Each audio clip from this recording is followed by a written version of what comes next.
Estos son algunos de los materiales disponibles para la impresión FDM, en su mayoría termoplásticos. Tendríamos el ABS, que es el que se utiliza para fabricar las piezas de Lego a través de inyección de plástico, por supuesto, no se utiliza la impresión 3D, tardarían miles de años. Luego tendríamos el material flexible, material que es PLA, a base de ácido poliláctico, biodegradable. El HIPS y el PVA son materiales que se disuelven, el PVA en agua y el HIPS en un disolvente específico.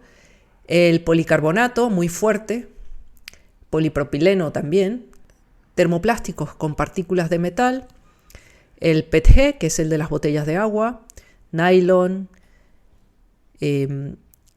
materiales cargados con fibra de carbono, el ASA, que es muy parecido al ABS, pero es más fácil de imprimir, y materiales cargados con partículas de madera.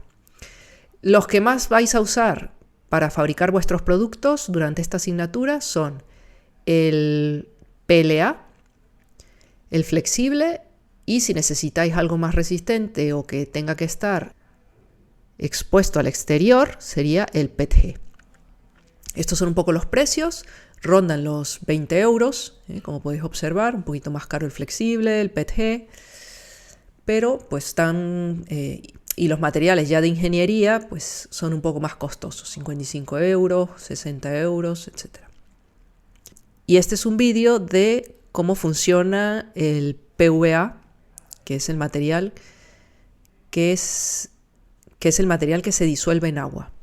En este caso se necesitaría una impresora de 2 boquillas para imprimir por un lado la pieza de PLA o del material que sea y por la otra boquilla imprimir el PVA.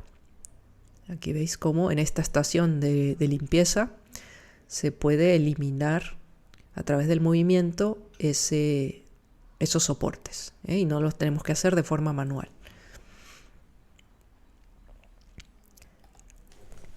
Aquí en esta tabla podemos ver las características principales de esos materiales que hemos visto anteriormente. Y vamos a comentar un poco los que más vais a usar y compararlos con los materiales de ingeniería. A ver, el PLA, el PETG y el flexible no necesitan un cerramiento para imprimirse, ¿vale?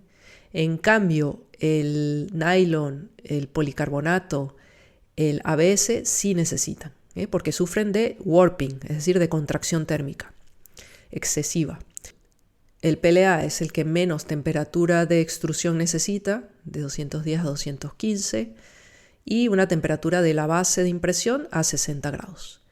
En cambio, el PETG ya tengo que utilizar bastante más temperatura, tanto de extrusión como de base. El flexible estaría entre los dos, no necesita tanta temperatura. Incluso no necesito temperatura en la base, con los flexibles que usamos en el UR Maker. En cambio, los materiales de ingeniería, ABS, nylon, necesito una temperatura de extrusión y de base muy alta, como podemos observar aquí. En cuanto a las propiedades térmicas, tendríamos que el PLA resiste muy poco las altas temperaturas. El que más resiste es el policarbonato, también el PETG y el ABS. Luego tendríamos una resistencia al impacto muy mala para el PLA, mucho mejor para el PETG, y el que más resiste es el flexible.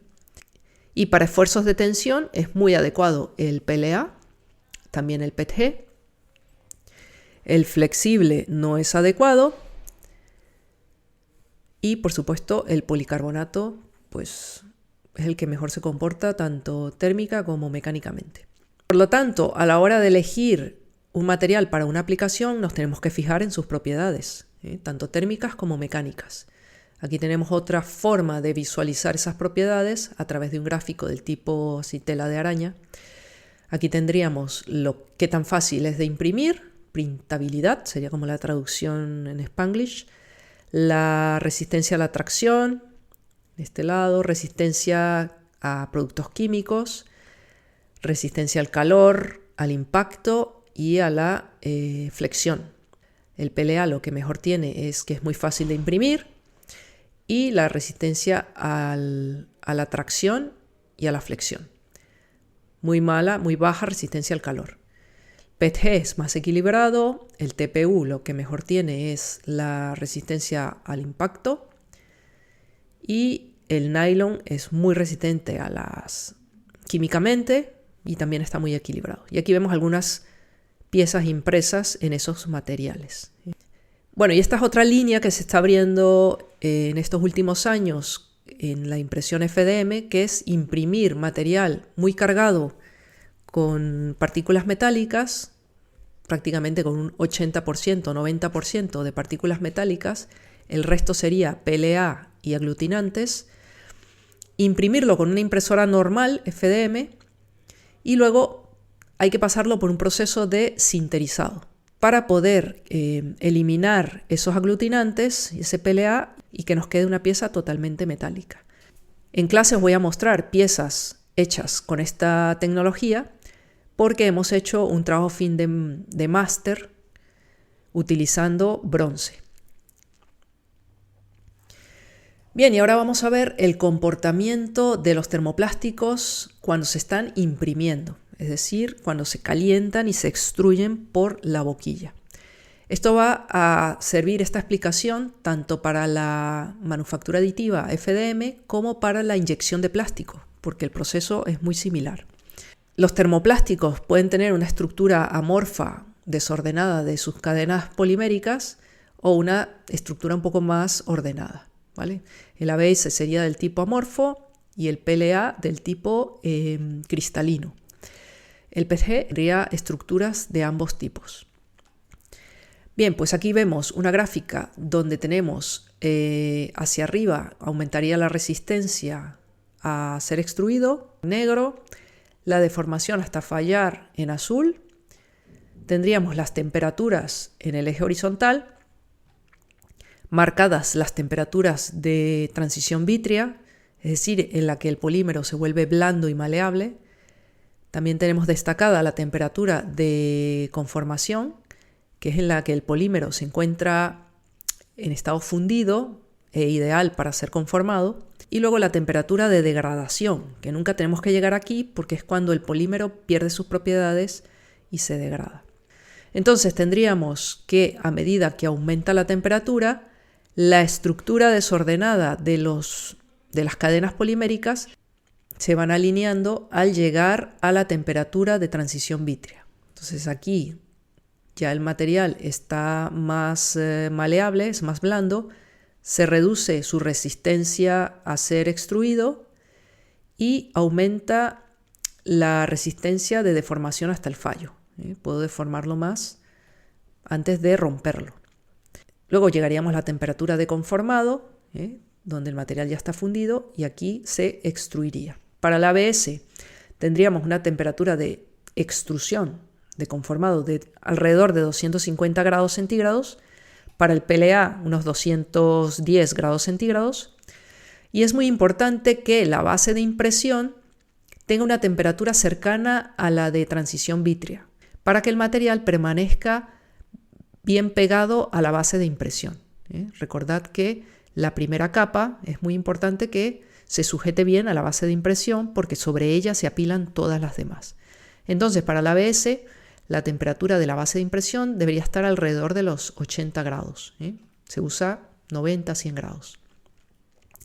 Y por supuesto, nunca llegar a la temperatura de degradación. Aquí tenemos un experimento hecho con un extrusor, movido por un motor y por un par de piñones que empujan el filamento hacia la boquilla. Están empujando ABS y se ha modificado la velocidad de extrusión y la temperatura del hot end. El resultado es esta gráfica donde vemos que a menor temperatura de extrusión, más fuerza tengo que hacer para extruir el material a una misma velocidad. Para 260, que sería lo ideal, pues la fuerza es la mínima. Y vemos también que a medida que aumento la velocidad de extrusión, es decir, la velocidad a la que gira este motor, también tengo que aumentar la fuerza de extrusión. Si quiero imprimir más rápido, pues necesito mayor fuerza de extrusión. Sin embargo, no puedo aumentar la velocidad hasta cuando yo quiera, porque el filamento sufre un fallo por deformación a cizalladura. Se queda aquí esto dando vueltas sobre el mismo cacho de filamento y esto es lo que obtenemos. Esto sería un gráfico representativo de ese fallo a cizalladura. En cuanto a las temperaturas, vemos aquí una sección transversal de la boquilla y vemos cómo hay un cambio de diámetro justo antes de extruirse el filamento por la boquilla. Y vemos en este estudio CFD qué es lo que ocurre para diferentes velocidades de extrusión y manteniendo la misma temperatura del cubo calefactor. Vemos que para un caudal de 30 centímetros cúbicos hora, el material está totalmente fluidificado y puede extruirse sin ningún problema. Sin embargo, si yo aumento ese caudal, es decir, si quiero imprimir a mayor velocidad, justo a 60 centímetros cúbicos hora, el material sigue fluidificado en la zona de extrusión, se puede extruir sin problema, pero si sigo aumentando a 90 centímetros cúbicos hora, ya el filamento no está totalmente fluidificado, por lo tanto es más viscoso, costaría más extruirlo y puede llegar a fallar el extrusor por obstrucción. Por lo tanto, la velocidad de extrusión va a depender de la capacidad de transmisión de calor hacia el interior del filamento y en todo momento hay que asegurar que en el punto de salida del filamento este esté totalmente fluidificado. Este es otro estudio CFD que muestra lo que os comentaba anteriormente, que a partir del cubo calefactor hacia arriba el hot-end tiene que estar frío. Y eso se logra gracias a las aletas del disipador y el ventilador que se pone en ese disipador. Aquí vemos unas temperaturas de 25 grados hacia arriba del cubo calefactor y en el cubo calefactor y en la boquilla de 225 grados. ¿Vale? Esto con ventilador. Sin ventilador, ¿qué pasaría? Si se apaga el ventilador, pues esa temperatura empieza a subir y podríamos tener unas temperaturas de 130 grados donde el material debería estar sólido. Es por ello que no podemos apagar la impresora justo cuando ha terminado de imprimir una pieza, porque el cubo calefactor tendría la orden de enfriarse, pero no se va a enfriar de manera inmediata. Va a permanecer a unas temperaturas altas bastante tiempo y el ventilador me ayudaría a evitar que subiera ese calor. Por lo tanto, hay que dejar la impresora encendida hasta que la temperatura de extrusión baje por debajo para el PLA de los 40 grados. Bien, ahora os voy a comentar de las propiedades mecánicas de las piezas impresas. Pues va a depender muchísimo de la orientación de las capas. Toda pieza impresa por FDM va a ser menos resistente en la unión de capa a capa. Es decir, si este cubo yo lo tracciono en este sentido, en el sentido 1, del eje 1, se va a romper más rápido que si yo lo tracciono en el sentido 2 o 3. Y aquí vemos un poco esas características con este experimento que han hecho en este artículo. Entonces, si yo imprimo la pieza en este sentido, es decir, lo que han llamado 0 grados, las capas estarían orientadas así, y si yo tracciono la pieza, voy a obtener el mínimo de resistencia a la tracción. En cambio, si yo imprimo la pieza dejando las capas en este sentido y tracciono longitudinalmente, voy a obtener el máximo de resistencia a la tracción. Por cierto, esta pieza es mejor imprimirla con esta cara en la base de impresión, no así. Pero bueno, de cualquiera de las dos maneras, así o impresa sobre esta cara, daría el máximo de resistencia a la tracción. En conclusión, este estudio lo que nos dice es que las piezas son no isotrópicas. Es decir, que las propiedades mecánicas de la pieza son diferentes en cada uno de los ejes de esa pieza. Bien, y estos serían todos los defectos más comunes que se pueden presentar en la impresión FDM. Tenéis todos explicados en esta web de Simplify 3D. Y yo os voy a comentar 3 que serían un poco los que podríais encontrar vosotros al imprimir vuestros productos. Por ejemplo, si pasa esto, es decir, que no sale nada de filamento, es que la boquilla está muy pegada a la base, ¿vale? Entonces se está taponando la boquilla y no sale filamento. Por el contrario, si la boquilla está muy separada de la base, pasaría esto. El filamento no se aplasta lo suficiente contra la base y se suelta y tenemos mala unión entre los hilos que va creando la impresora. Y en este caso tendríamos una pieza que en su base se imprime correctamente, pero en la punta de esta pirámide vemos que no se ha impreso bien. Esto se debe a que aquí arriba la geometría de la pieza es muy pequeña y estoy apilando capas que todavía no se han solidificado y por eso ocurre este defecto. La solución es disminuir la temperatura de extrusión. Bien, y en cuanto al postprocesado de la pieza, tenéis aquí un vídeo muy completo de diferentes técnicas de postprocesado para FDM. Una de ellas es utilizar insertos, que es la que he destacado aquí en esta imagen, para poder luego atornillar sobre una pieza impresa. Y también os dejo unos vídeos para pegar piezas impresas por FDM, ¿vale? Ya os adelanto, os resumo que el superglue es una de las estrategias más eficaces. Y también el utilizar resina epoxi, es decir, pegamentos que son bicomponentes, que vienen por separado, como el Adaline, se mezclan y ya se puede utilizar para pegar de manera muy fuerte, mucho mejor que el superglue, las piezas impresas. Ahora hablaremos de 2 tecnologías basadas en resina fotocurable en tanque, que son la SLA, estereolitografía, y la DLP, Digital Light Processing. Básicamente son muy parecidas, utilizan un tanque de resina que se fotocura con una fuente de luz ultravioleta, pero en el caso del SLA, esa fuente de luz es un rayo láser. Y en el caso de la DLP, es un proyector de luz. La principal ventaja de esta tecnología es que no dependo de un elemento de movimiento mecánico, como en la tecnología anterior, en la FDM, donde tengo inercias mecánicas. En este caso es un haz de luz que puedo mover con bastante rapidez o un proyector que no se mueve. Y de esa manera estas tecnologías pueden ir mucho más rápido que la FDM. Por lo tanto, lo que se hace es reducir la altura de capa, más o menos a 1/4 de lo que teníamos en la FDM, y podemos obtener piezas como la que vemos aquí a la derecha con una resolución, un acabado superficial muy bueno.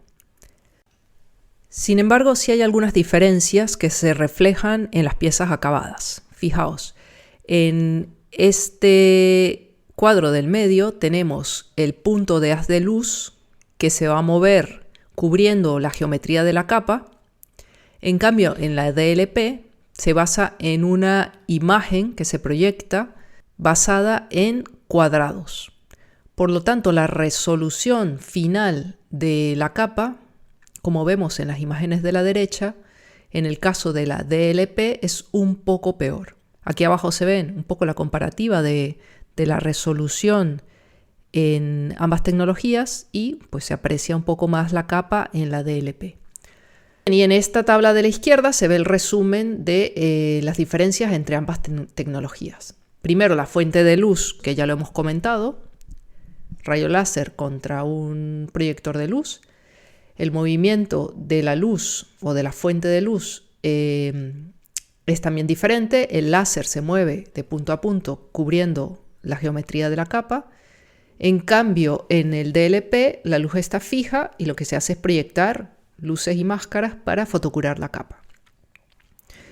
Por lo tanto, en la SLA, donde tengo el movimiento, sería más lenta la impresión que en la DLP, donde se reducen considerablemente los tiempos de impresión. El acabado, como hemos visto en las imágenes, es un poco peor en la DLP y por el coste de la tecnología, ese láser de luz es más costoso que el proyector de luz. Bien, en el UR Maker tenemos una impresora de resina, en este caso DLP, que se llama Sortrax. Su resolución mínima sería de 25 micras y su espacio de impresión o su volumen de impresión sería más pequeño que la Prusa o que la Ultimaker que tenemos allá también, y sería 74 por 132 de base por 175 de altura. Y ahora vamos a ver cómo funciona una impresora de SLA industrial. Esta sería la pieza que se quiere fabricar. El software ya pone los soportes automáticamente. Ahí el operario ha echado la resina, se mete el archivo y aquí está el láser. Vamos a pararlo un momento. Aquí está el láser fotocurando la capa correspondiente. Esto sería a cámara rápida, a cámara muy rápida, no sale así de rápido. Y en el caso de las impresoras SLA industriales, la pieza sale de abajo hacia arriba. En cambio, en las de escritorio sale al revés, de arriba hacia abajo, como lo vimos en los primeros vídeos de esta tecnología. Aquí está el operario sacándola de la base de impresión, porque vamos a parar de nuevo, vamos a regresar un poquito. Esta tecnología necesita de un postprocesado, es decir, esta pieza ahora hay que lavarla muy bien, quitarle esos soportes y luego curarla. Y para lavarla y que la resina no afecte al operario, tiene que usar guantes y gafas.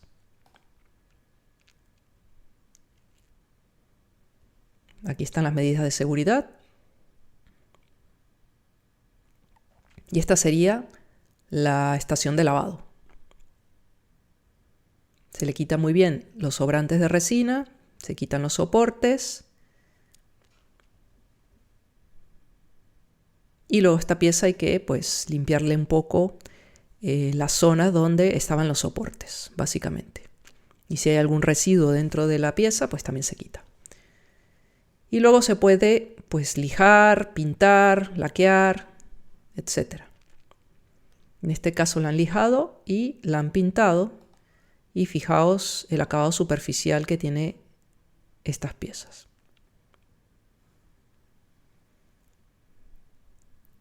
Sería la pieza final. Acabado prácticamente perfecto. Bien, las impresoras industriales tienen una base de impresión, un volumen de impresión bastante grande, pero las de escritorio suelen ser más pequeñas que su volumen de impresión suele ser más pequeño que las de FDM. ¿Vale? Y bueno, este sería el resumen de pasos a la hora de fabricar una pieza a través de SLA o DLP. Da igual, serían los mismos pasos. Tendríamos, como siempre, nuestro modelo CAD en formato STL. Tendríamos que pasar por un laminador, definir los parámetros de impresión y obtener el código G que se pasaría a la máquina. Imprimiríamos utilizando la resina adecuada. Hay que tener mucho cuidado con las medidas de seguridad. Guantes y gafas. Al terminar la pieza, se saca y se mete en una estación de lavado. En esa estación de lavado se lava con alcohol isopropílico los restos de resina que quedarían en la pieza. Luego habría que eliminar los soportes y luego curarla otra vez, aunque aquí la resina se ha fotocurado. Nuevamente hay que curarla para darle mayor resistencia a la pieza. Generalmente la mayoría de las piezas se imprimen con soporte. ¿Por qué? Porque necesito inclinar la pieza para que salga la resina y no se quede atrapada en ninguna parte de la pieza. Además, la generación de soportes me crea una base más amplia en la plataforma de impresión. El software laminador calcula automáticamente dónde poner los soportes. Luego hay que quitar los soportes que dejan pequeñas marcas sobre la pieza. Entonces habría que lijar para quitar eso. Bien, el proceso en sí de fotocurado se puede resumir en esta gráfica de aquí. Todas las resinas contienen una molécula especial que se llama fotoiniciador, que hace posible el inicio del proceso. Cuando ese fotoiniciador recibe un fotón con la longitud de onda adecuada, en este caso de rayo ultravioleta, pues se convierte en reactivo y reacciona con las moléculas de polímero que tiene alrededor. De esa manera forma las cadenas de polímeros, las cuales se agrupan formando una red tridimensional reticulada que le va a dar unas características isotrópicas a la pieza. Ya no hay una diferenciación de capas en el sentido de la Z. Luego hay que curar posteriormente esta pieza para afianzar aún más las uniones de los polímeros. Pero no hay que pasarse porque si no se puede hacer la pieza más frágil o se puede agrietar. Durante el proceso de fotopolimerización, si es a través de un láser, como es en el caso del SLA, hay que considerar que la intensidad del láser es mayor en el centro, donde se está apuntando el láser, y va disminuyendo en los laterales. Por lo tanto, el curado de la resina tiene una forma o tiene una sección parabólica.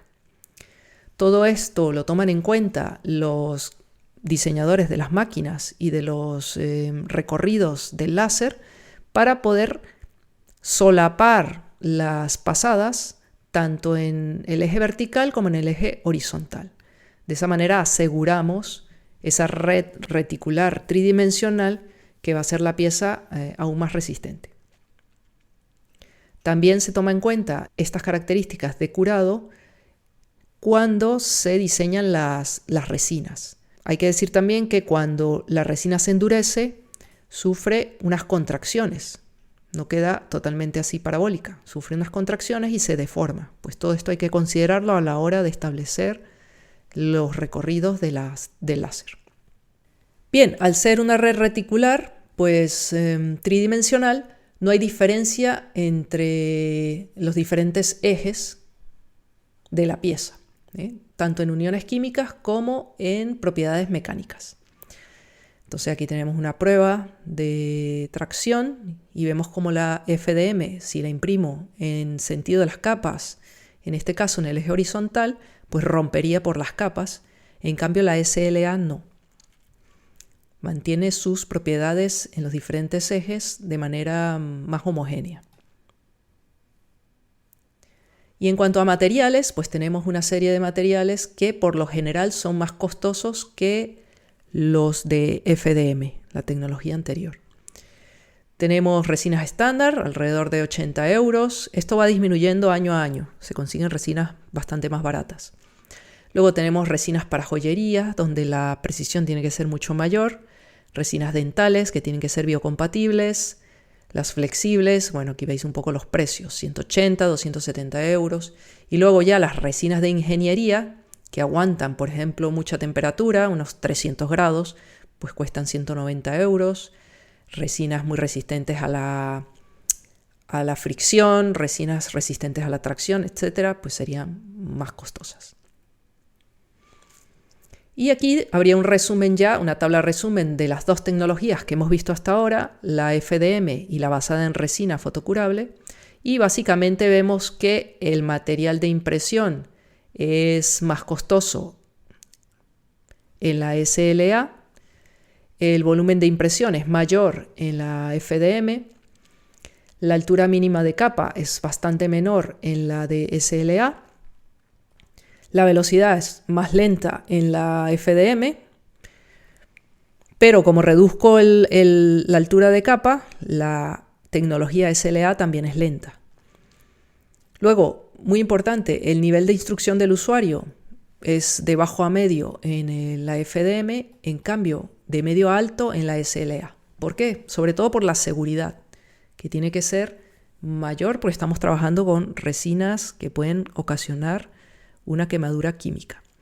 Y yo creo que la propiedad más interesante es que produzco piezas isotrópicas con el SLA o el DLP. Estos serían los errores comunes. Aquí tenéis una web donde explican esos errores y cómo solventarlos.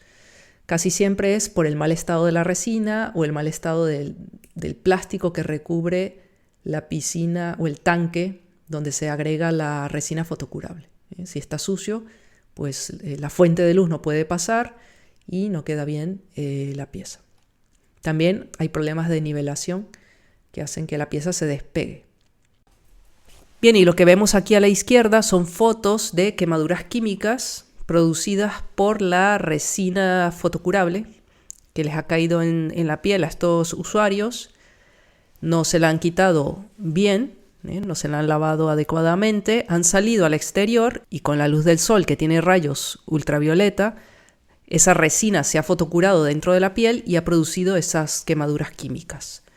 Por lo tanto, aunque el uso de estas tecnologías está proliferando, porque como podemos observar en la tabla de la derecha, los precios de estas impresoras son bastante económicas. Por ejemplo, la Lego Mars 2 cuesta 109 euros, que es una pasada. La más barata de filamento de esta tabla, según All 3D, es 155 euros.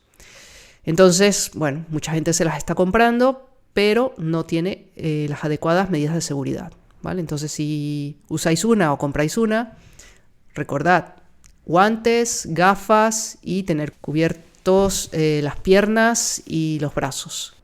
Por otro lado, en esta foto de la mano hay gente que se hace joyas, anillos, y no todas las resinas son biocompatibles. Muy pocas son biocompatibles y no pueden estar en contacto actualmente.